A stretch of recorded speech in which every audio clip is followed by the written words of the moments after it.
In this episode of On Subrogation, we're going to discuss what to do when a tortfeasor dies in the middle of your subrogation pursuit. I'm Kim Rathbone with Rathbone Group. This was a question submitted to us, so we thought we would answer it.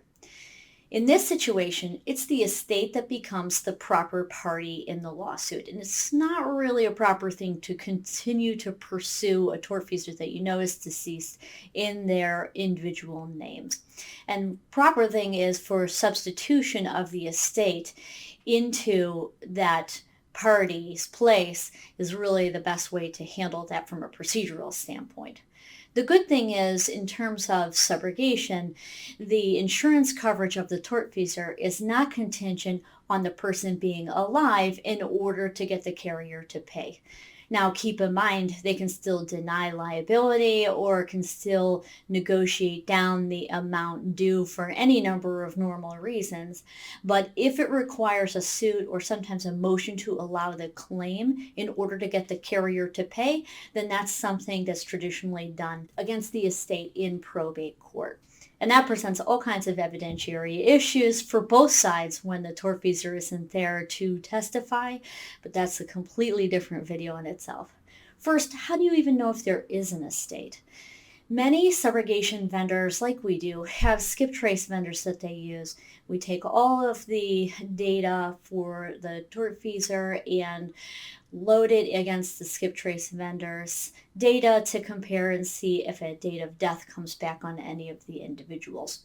It's not 100% accurate, but it is extremely helpful when you're pursuing subrogation claims in order to understand what to do. And the general rule of all skip tracing, the more identifiers you have, the more accurate the information is that you get back regarding the tortfeasors. So once you verify that the hit for the possible deceased person is the tortfeasor that's on your case, then you can search for an estate. We find People Map on Westlaw is very helpful for finding estate information. If it isn't located there, you can look online, and sometimes you can look in the courts of the county of the last known address for the tortfeasor to determine whether an estate is present. If there is an estate, then a claim can be filed. There's usually a defined time period in which to file the claim, and that of course differs from state to state because nothing is ever simple. If a claim is not filed timely, then the estate could be resolved, and then it's just too late in order to have your claim paid through the estate.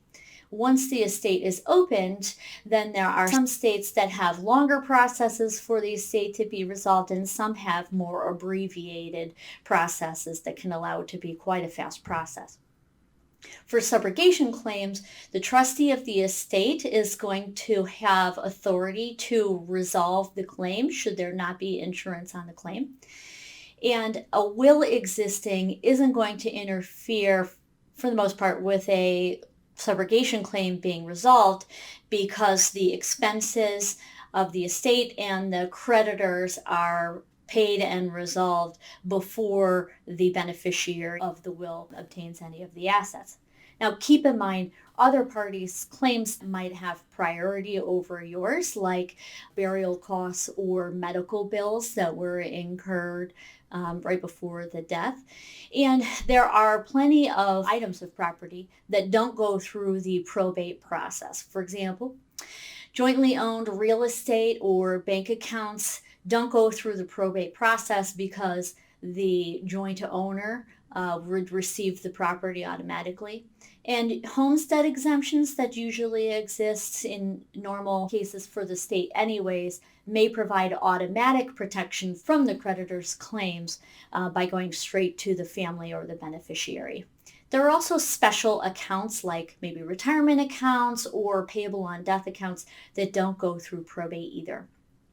If there's no estate, there is a possibility of the subrogation carrier opening an estate, but that's going to depend partly on what the balance is that's owed to you and what the known assets are of the decedent.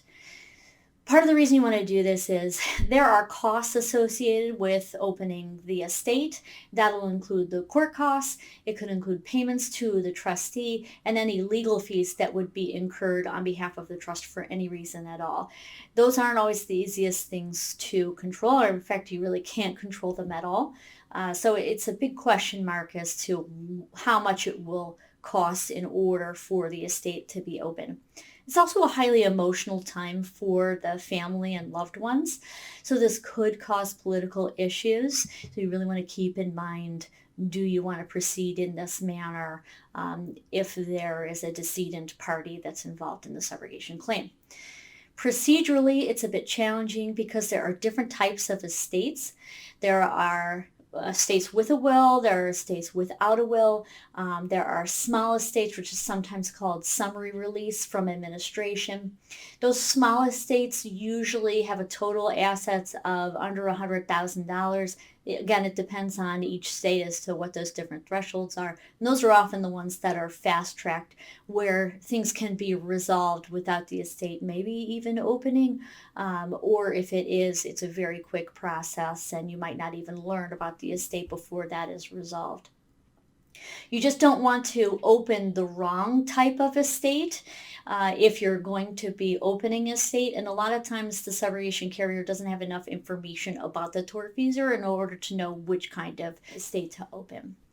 So again, the balances on auto and property claims specifically usually aren't particularly large, and so it's going to be challenging to get enough of a guarantee that money will come back after all is said and done with regard to the estate.